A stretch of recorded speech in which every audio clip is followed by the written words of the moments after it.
Welcome to the Sailor Moon Fan Club podcast. I'm your host, Victoria L. Johnson, aka Miss Old School, and I'm here with Brandon, or EyeLoveBrandon. He's a dope music maker and co-creator of the upcoming project Starchild, and of course, he is also a Sailor Moon fan. Hey, Brandon. Thanks for being on the show. Thank you. Thank you for having me. Thank you. How are you doing?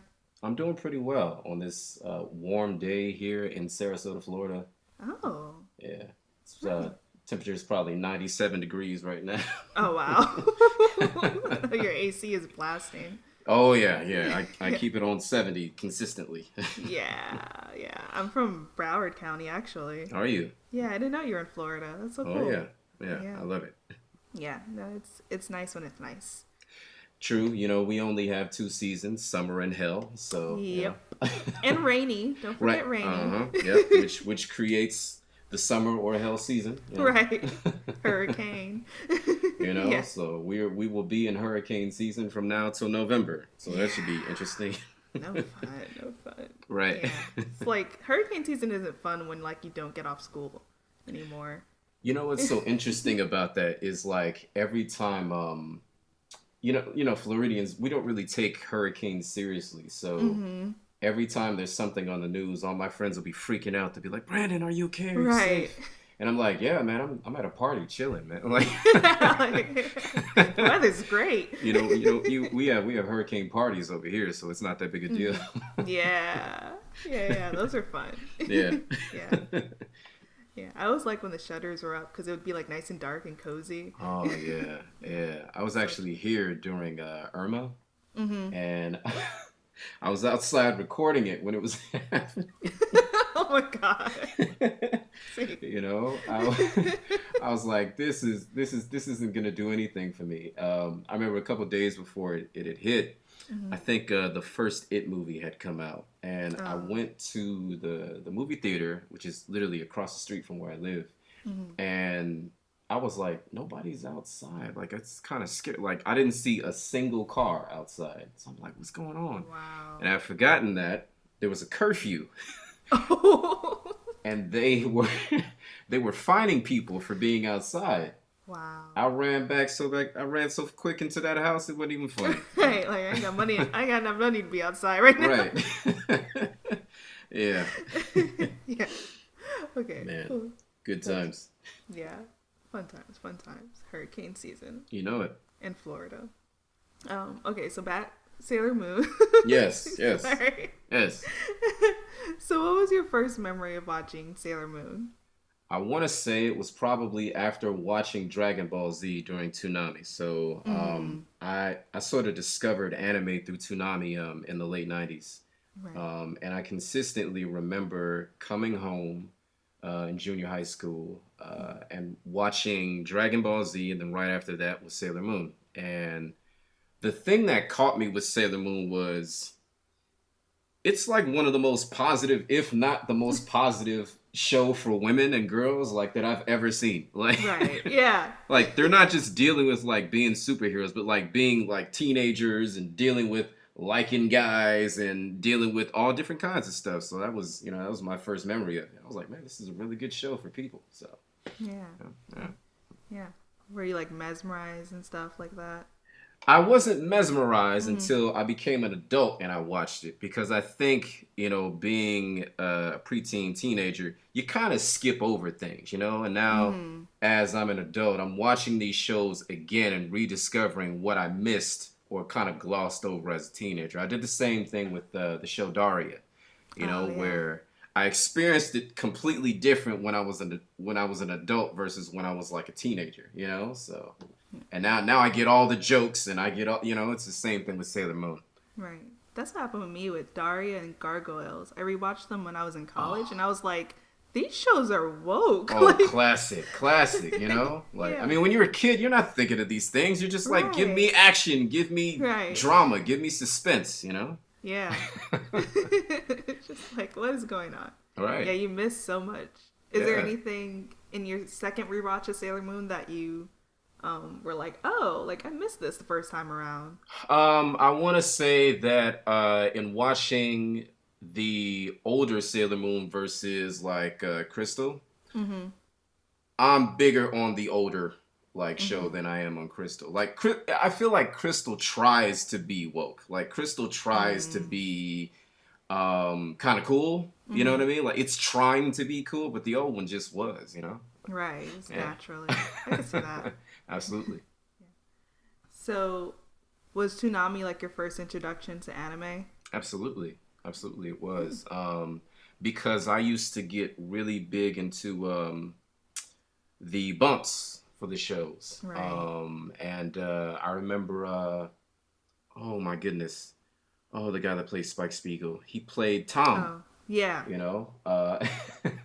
And I used to love watching the bumps, those little 30-second bumps, which actually was a gateway towards music production for me. Because in watching those and watching the bumps, I became interested in the shows without even knowing what they were. And that sort of was my gateway into it. So because of that, I got into Cowboy Bebop. I got into, you know, Sailor Moon, Yu Yu Hakusho, Dragon Ball Z, you know, like all these classic shows now as an adult where everybody's like watching them now because, you know, everything that we were sort of ostracized as kids where, you know, it's all cool now, you know, so Right. Yeah. that It's funny how that things was change absolutely, you over know, time. the Toonami morphed into the Midnight Run. The Midnight Run became Adult Swim, you know, Right. Yeah. and so forth and so on. So Now it's just mainstream. Everybody. absolutely, you It's know, on Hulu. yeah, Hulu, now like HBO Max, like everybody's trying to Right. get into this, you know. Yeah. Netflix. So I love it. Yeah. Yeah. Those bumps were legendary. I mean, they Like. really were like, and one thing that was interesting about like the Midnight Run that became Adult Swim was the Midnight Run was they would just take the episodes that we watched at like 4 or 5 o'clock in the afternoon, and they were just unedited versions that came on at midnight, and I was like, wait, I don't remember. Oh. I don't remember Sailor Moon being this graphic, or I don't remember Dragon Ball Z cursing. Like, Oh wow. yeah. And then that sort of morphed into the first wave of Adult Swim, you know. And I remember that. I remember it like it was yesterday. Yeah. Yeah. I don't remember that. That's crazy. That's Yeah. dope. Yeah. So the bumps got you started into music. Like when was the first time though you were like, I want to try and like creating my own beats and music and stuff? I was always a musician because my father, you know, I come from a long line of musicians. My father's a jazz pianist. He was my music theory teacher in high school, actually. Oh wow. I went to a performing arts high school, two of them actually, one in Ohio and one in Atlanta, Georgia. The same school that like Donald Glover, Lloyd, a couple other people went to. Actually, Donald Glover was he graduated a year before me. He was class of 2002, I was 2003. Oh wow. And so I'd always played piano, always played drums, and also played the harp, which a lot of people don't know, but that's just another variation of the piano. So when I was in high school, there was another kid I knew named Brandon who was making beats on this keyboard called the Triton LE. Okay. And I played it, and he played this beat called Salsa. It probably sounds like straight garbage now, but I was mesmerized by this track when I was 15. I was like, oh my goodness, this is incredible. So let Yeah. me stick around this kid long enough, and I'll probably get good. And that was sort of me transitioning from musician to music producer, you know. And then from there, my father was really big into film composers, you know, like Danny Elfman, Hans Zimmer, James Horner, Howard Shore, and the greatest of all time to me, which is John Williams. And after that, I noticed that I wanted to be more of like film, television composer, and that sort of like transitioned from me just wanting to be a beat maker to wanting to do more. And now that I'm watching, now that I'm watching these musicians sort of transition from beat maker to film composer. So I'm watching the RZA go from hip hop producer composer. I'm watching the same thing with Robert Glasper. You know, he just did the soundtrack to The Photograph. Right. Pharrell Williams with like, you know, Despicable Me and stuff like that, and Flying Lotus as well. And I just think that's a really cool thing, and so I feel like I picked the right path. Yeah, definitely. Wait, how was it like having your dad as your teacher? You know what's interesting? He never really taught me how to play. Mm-hmm. I grew up mostly playing by ear Mm-hmm. because I want to say beyond anime, video games really sort of helped me tune my ear. Mm-hmm. So I used to buy video games just to listen to the soundtracks. Mm. I remember one in particular was Ridge Racer Type 4. Yeah. And I used to have, I used to record video games on cassette tapes. So I would just listen to the soundtrack over and over again and then mimic what I heard. Oh, that's smart. Also, I used to watch Mr. Rogers and John Costa, who was the piano player for the show. I used to try and mimic him playing on the piano, but video games was really sort of my entry point into doing that. So yeah, that was something I just love to do. Yeah. I used to do the same thing with Grand Theft Auto San Andreas, but I would just like Yeah. Oh yeah. leave the car running Oh yeah. Oh yeah. in the background Yeah. and just like go about my day. Oh yeah. Yeah, I loved it. Yeah. And then as I got older and I got into more like hip hop production and started listening to cats like Mad Lib and you know, Flying Lotus and the Neptunes and stuff like that, I just got really into it. So it's kind of like I wanted to take all these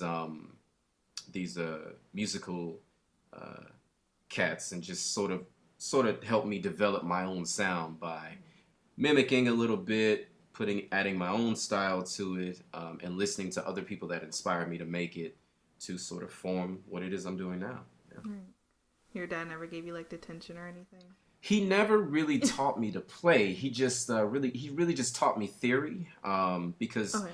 so I would say music theory is basically all right. So let me paint this picture for you. Yeah. Okay. I think I'm. Yeah. I played by ear. So playing by ear, you just sort of pick up stuff. Mm-hmm. Music theory is basically a map. Mm-hmm. So you learn what you're doing and how you're doing it. You know, so it's Right. basically like a flashlight in the dark, you know, Mm-hmm. that basically is just showing you around. So you're not just playing randomly, like you're Yeah. actually learning and reading stuff. You know what I mean? Like, so I think for me, like understanding what this chord is and can I play this in another key? It's just basically like, you know, it's just a map, you know? Yeah. And my father taught me that. He didn't really teach me how to play. That was just something that I just kind of picked up. I just naturally was gifted in that. Right. But theory is just basically a map that teaches you how to do something. Yeah. That's what I'm most grateful for with my dad. Yeah. No, I thought you said he was like your high school teacher. Yeah, he was my high school theory teacher. Yeah. Yeah, yeah. But like, how is that dynamic between you and him? Like going to class and like seeing your dad. You know, it's so funny because a lot of people, I would assume at least, people would say that it's maybe it's weird or it kind of feels. It never felt strange to me. Okay. It never That's cool. felt strange. I saw my dad as my dad, and then when he was my teacher, he was my teacher. Yeah. You know. Right. But I think a lot of students at our school he wasn't like the teacher. Like he was like your uncle. Everybody loved my father in high school. Like That so makes sense. He was a cool teacher. yeah, you know, like I remember when American Idol first came out, he invited his entire class to come over and watch the first episode. You Oh know? wow. So like he wasn't Mr. Crumley. He was Uncle Jimmy to everybody. Yeah. You know? That makes sense. Okay. Gotcha. So, yeah. Maybe that's why it didn't feel weird to me. Yeah. Yeah. That's It was cool. It was Yeah. cool. That's fun. That's cool then. Because I was like, that'd be weird. But I guess if it's like he's a cool person, like everyone's kind of cool with them, it wouldn't be weird. Yeah, he's mad cool, you know? So it's really cool.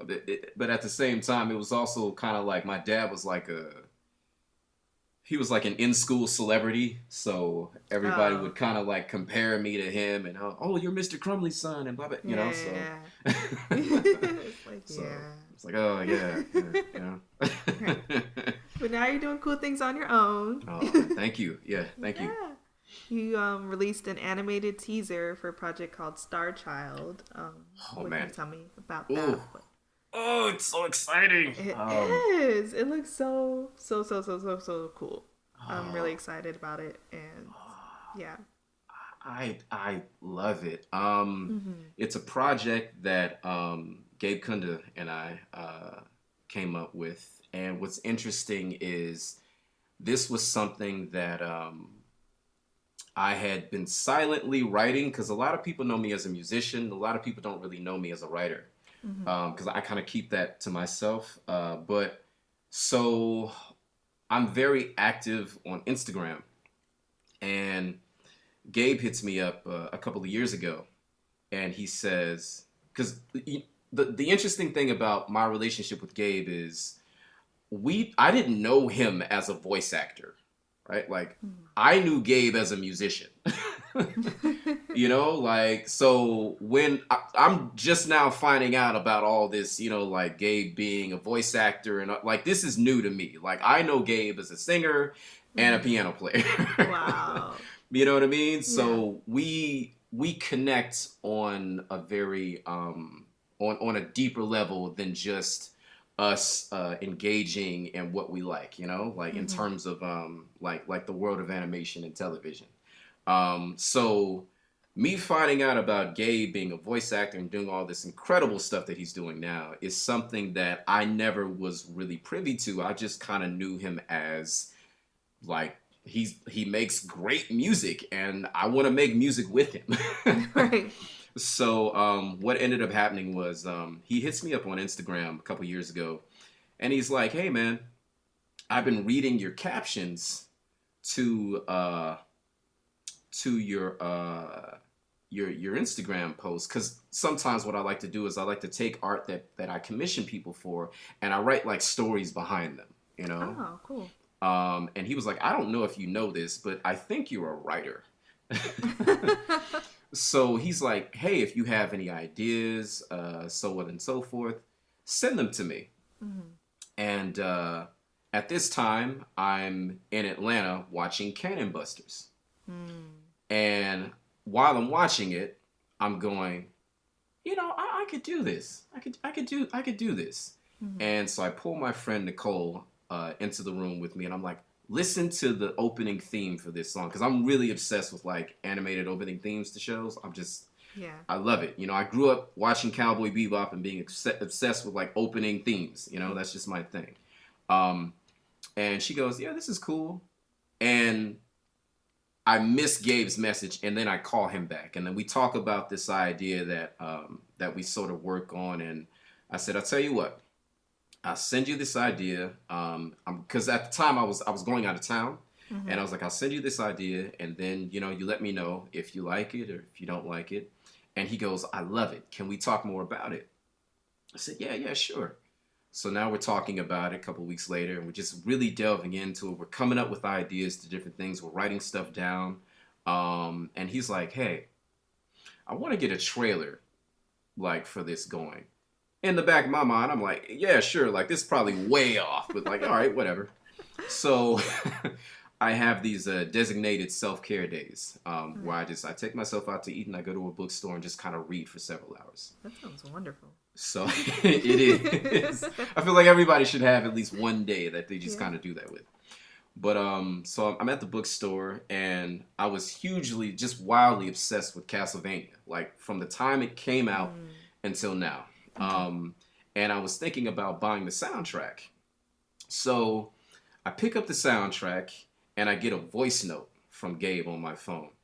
And he goes, hey, bro, have you ever seen the show called Castlevania? Wow. The vinyl is in my hand while Right. he's telling me this. And I'm just laughing to myself at this point. Right. He's like, so some of the animators at Powerhouse, I've been talking back and forth with them, and they want to be the ones to animate the trailer. Wow. I'm cracking up because the vinyl is in my hand, and he doesn't Right. even know that I have been religiously watching this show since its inception. Wow. Like, so I'm like, man, you don't even know like that I've been watching this show. You know, like you don't know that I've been watching this show like for forever. Mm-hmm. And he's like, okay, so also, um, we have some people that want to voice act. And I'm like, wait.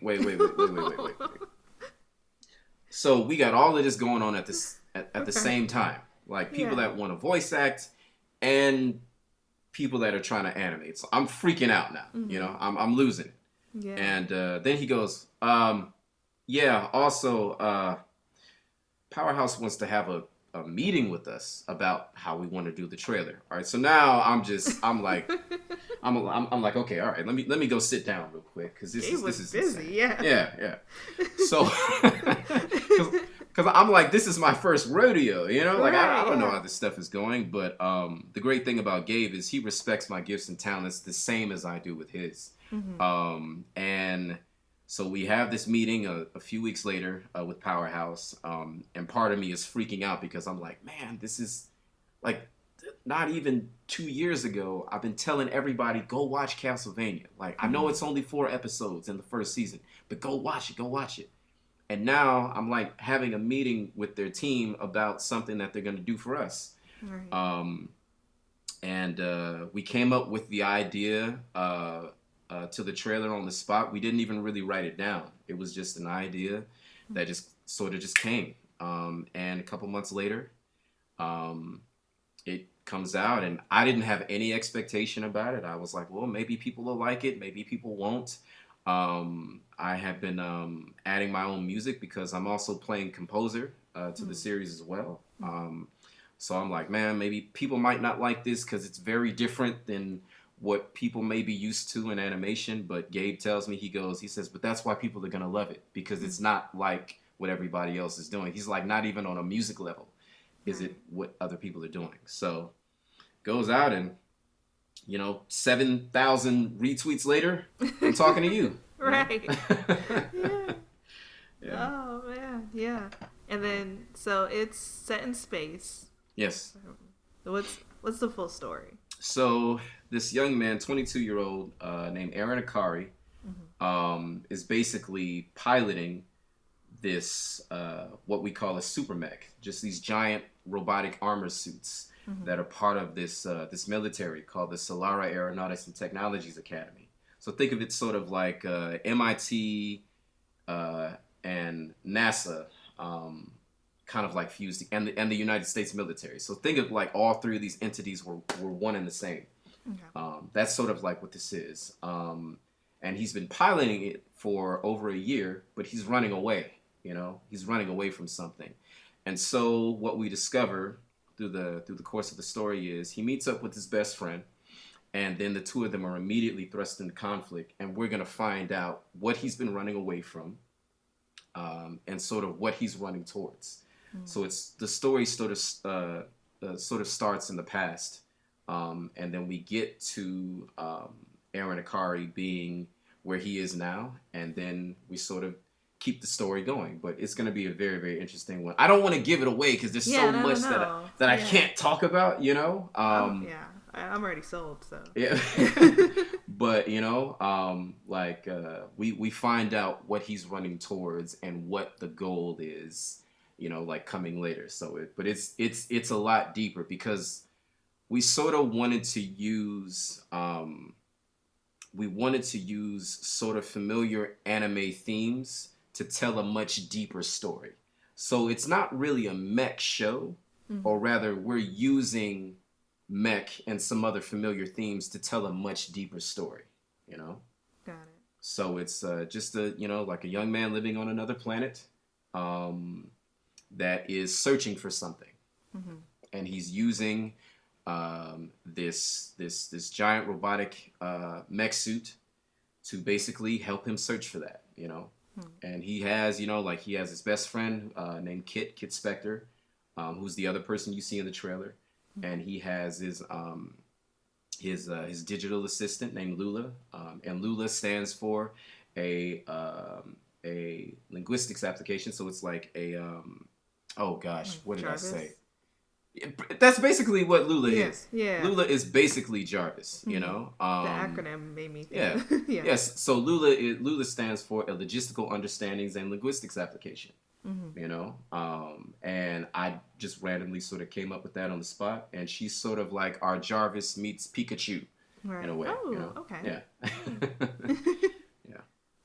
That sounds awesome. Awesome. Awesome. So, are Thank you. you planning for it to be like an animated series, or can you tell me that? Or We are looking for it to be an animated series. We actually have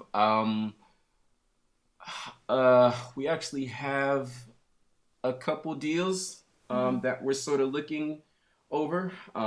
There's one in particular that we want, so we're sort of spreading ourselves out to basically see which one is the right path for us, and we will go from there.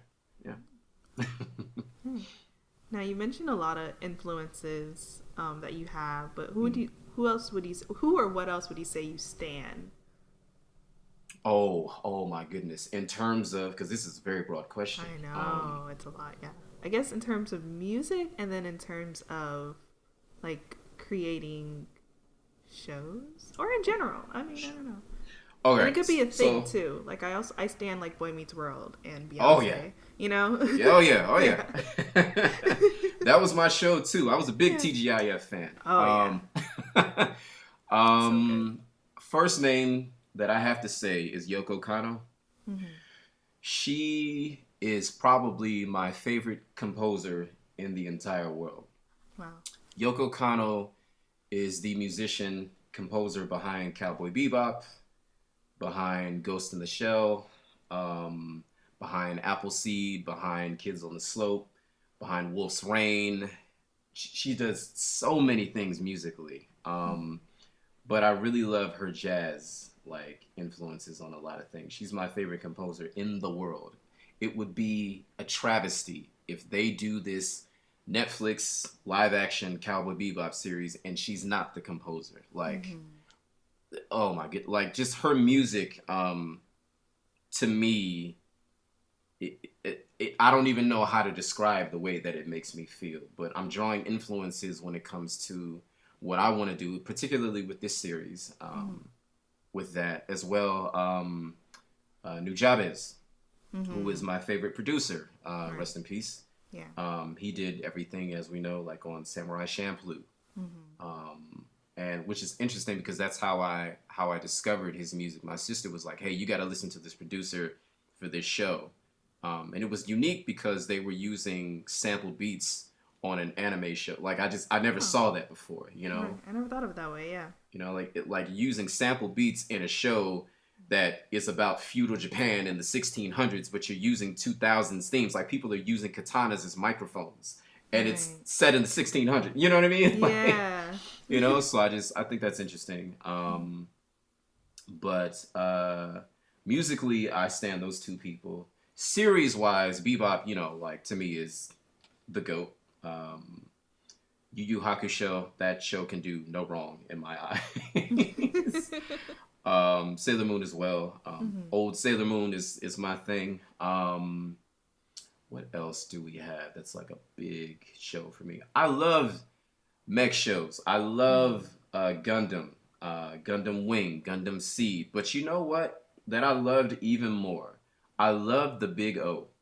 Oh That yeah, was that was my good. favorite. I loved it. Like We don't talk about that enough. But yeah, that was a good we show. don't. I love the Big O. My goodness. Because one thing that I found out about the show was it's basically if Batman the animated series were a mech show, which I did not know at the time of me watching it. Right. I could see Because that. it's like everybody's wearing black and like Right. Sleek um, hair. yeah, like Roger Smith, Bruce Wayne. You know what I mean? Mm-hmm. Like it's like he's a powerful multi-millionaire, maybe even a billionaire. We don't know. Like, but Right. it draws a lot of parallels from Batman, which I found really interesting. But I've always loved like the Big O in terms of like the action and the animation style because I'm big on animation styles that are like more akin to like 80s 90s anime. Mm-hmm. I just love that style. I Yeah. was never really big into like 3D animation like that. Mm-hmm. Not because it's bad, just because just the 80s and 90s. Something about watching um, uh, Bubblegum Crisis, for example, which is one of my favorites. Like just the animation style. I just love that style. Yeah. You know, like that 80s, 90s kind of nostalgic kind of style to it. So I just love that. But that's probably in terms of what can immediately think of in terms of standing. Those are it. You know, those two people and those couple of shows. Right. That's perfect. That works. That's good. Thank you. Do you have advice for anyone who wants to start creating music or someone who wants to create their own series? Oh yeah. Big thing is never give up and never think about time. I think we live in this world today where people are obsessed with either not having enough time or having too much of it. And I think it's important that people should know that if you only allow yourself a certain time zone or like just like a time template for what you want to do, you're never going to get anything done because you're going to start thinking about time and you will basically invalidate yourself based upon when something has or hasn't happened. So I think when you just genuinely pull forth and just sort of genuinely just continue on, then you won't have these things where you're constantly thinking about time. You're just thinking about, you know what, I want to make the best thing possible because everything has its transitional periods. It took my love for liking video games, liking soundtracks, watching Toonami. Those things, what I didn't know at the time, were fueling my purpose into where I'm going now. I want to travel the world. Maybe I want to do something in terms of my career. Maybe, you know, I think that's important to people. And so I think people date differently. People get to know people differently, you know, so, you know, I think that's important for people, you know. I agree. Yeah. I definitely agree. I think, our generation is the last one to kind of transition into that. Like, self-care is important and all these things. Yeah. But, it'll happen when it's time. Yep. Yeah. And I always feel like when things are meant to happen, like that same thing with the Castlevania, like things like that happen. It's like, okay, like it's time. I mean, like you can't fight it. Yeah, and you know, again, I mean, I do think I think my love for these things when I was very younger, because I think sometimes when we have dreams and we have goals and we just like certain things, what we don't realize is that we're actually having visions about what our life is going to be. We're just not conscious of it at that time, you know? Right. Like, so I think what's happening is we think we just liking something. Right, you know, like I love this. I love music. I love watching like, you know, like animated television. But my love for music and my love for writing and my love for animated television is what led to us having this conversation. Right. Yeah. You know, like, but at the time I'm not conscious of it. I'm just thinking to myself, man, I love watching Toonami. I love watching anime. Like, I love making music. And now all of this transitions to, you know, we have a show about a guy who kind of looks like me and he's in a giant robot. Okay. I love Big O. I love Gundam. You know what I mean? Yeah. You know, and it's about him searching for something, you know, which is also something in my life that I don't want to give away, but like it's something deep. And it encompasses my love for animation because I was obsessed and telling everybody about Castlevania Season 1. And now the guys that animated Castlevania 1 through 3 are working. Like, it's incredible, you know? It's incredible. So just timing. Timing really is everything, you know? And I think that's why it's amazing what can happen when you don't limit yourself by time and age. Right. You know, it's a beautiful thing.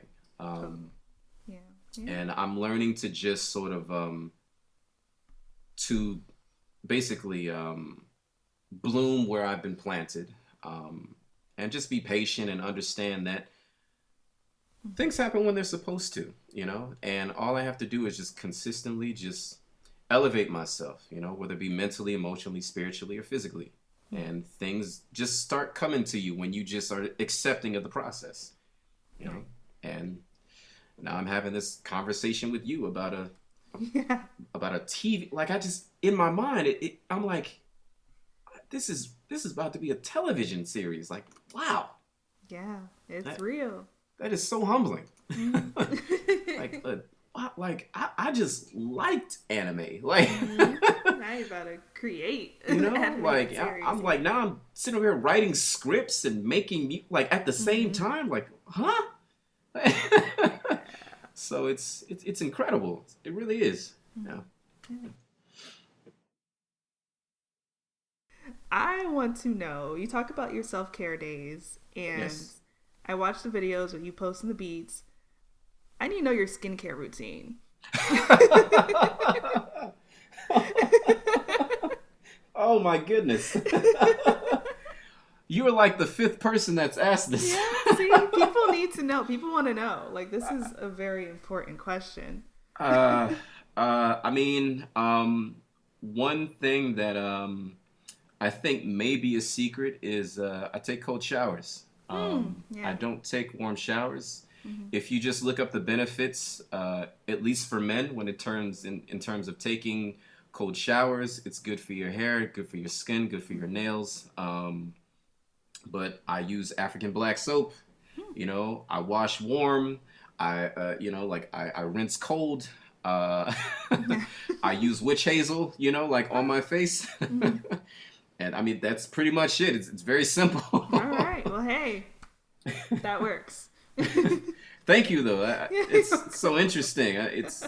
I get two compliments consistently, and Right. one is skincare, which to me is weird because I never thought anything of it. Mm-hmm. And the second is my eyebrows. I didn't know that was a thing. That Like is a thing. I did not know that was a thing. I didn't even know what an arch was until a young lady was like, "You have the perfect arch," and I'm like, "What's an arch?"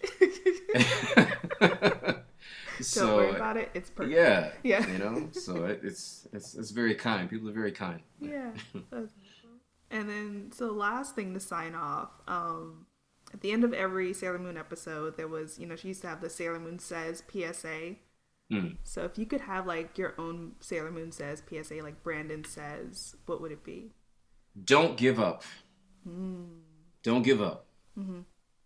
That is the key, I would say, to unlocking almost every success in your life. Don't give up. Yeah. You know, everybody started as an apprentice. Everybody started when they were nothing. Nobody gets anywhere by themselves. Right.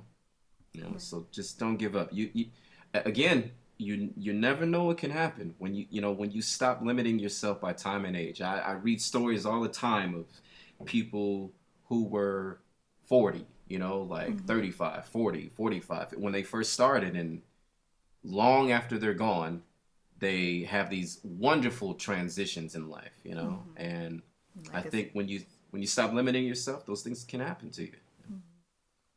Completely agree. Well, thanks so much for coming on the podcast. Thank you. I appreciate it. Thank you for having me. Yeah, this was awesome. It was incredible. Thanks for asking about my skincare, man. That was sheesh, man. I asked the hard questions. I mean, seriously, man. That was the first one anyone's ever asked me. Sheesh, man. I was like, man, I might give it out here wrong. You never know. And where can people find you and your awesome skin? You can find me everywhere. Like I'm on first of all, my music, you can find me on all streaming platforms. Just look up EyeLoveBrandon, EyeLoveBrandon. I had a Twitter page that was suspended because I had made a remix to a Justin Timberlake song, so I got a different Twitter than I did before. My Twitter is Eyes on Brandon. But Facebook, Instagram, everything else is EyeLoveBrandon, and I spelled your actual I, so EyeLoveBrandon. Awesome. Yeah. Go over there, listen to some dope music, keep up to date about Star Child. There you go. Yeah, it's gonna help. And once again, I'm Victoria. This is the Sailor Moon Fan Club podcast, and you can follow us at Moonies Club on Twitter and Moonies _club _ club on Instagram.